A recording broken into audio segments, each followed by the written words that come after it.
Shalom, hari ini kita akan renungkan kitab Yesaya pasal 21.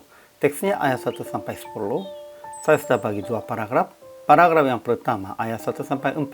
Yesaya merasa sakit pada saat melihat penglihatan tentang padang gurun di tepi laut. Itu Babel.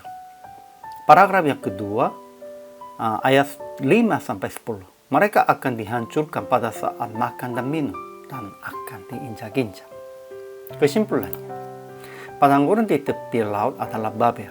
Babel akan menjadi kerajaan yang besar dan kuat, dan mereka akan membinasakan Yehuda, tetapi akan dihancurkan total. Elam dan Madai merusak Babel.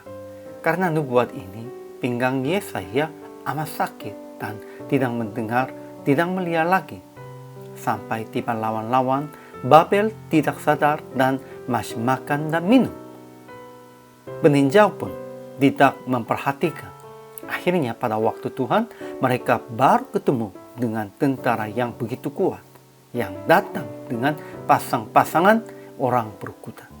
Melalui hal ini, segala patung berhala Babel yang mereka berbuat itu dilumpuhkan dan bertaburan di tanah. Di dalam hari ini, ajaran tentang Allahnya hanya satu saja. Tuhan tetap memberitahukan rancangannya kepada Yesaya dengan penglihatan. Dan dia sudah ada rancangan tentang seluruh dunia. Ajaran tentang manusianya. Pertama, padang gurun di tepi laut Babel akan digarong oleh penggarong dan akan dirusak oleh perusak. Itu Elam dan Madai. Kelihatannya tidak ada lawan mereka, namun pasti ada lawan. Itu merekanya menjadi alat tangan Tuhan. Kedua, Yesaya merasa sakit, terkejut, tidak melihat lagi, hatinya gelisah. Kekujutan meliputinya. Malam hari yang selalu dia rindukan itu sekarang mengendarkannya sebab penglihatan itu.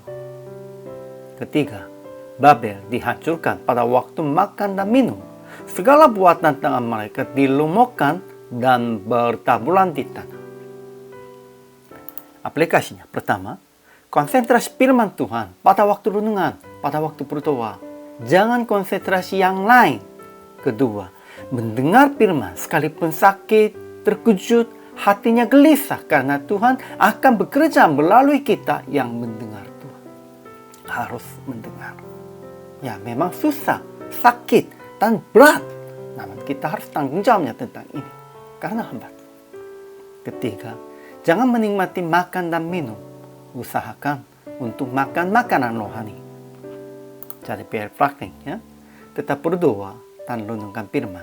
Sekalipun sakit hati, terkejut, dan menjadi gelisah. Pada waktu kita renungkan firman, pasti kita kadang-kadang merasa demikian itu. Dan memberitakan kepada jemaat dan orang-orang belum mengenal Yesus. Kita harus usahakan demikian itu. Karena kita hamba Tuhan. Hari ini juga selama melayani, Tuhan Yesus memberkati.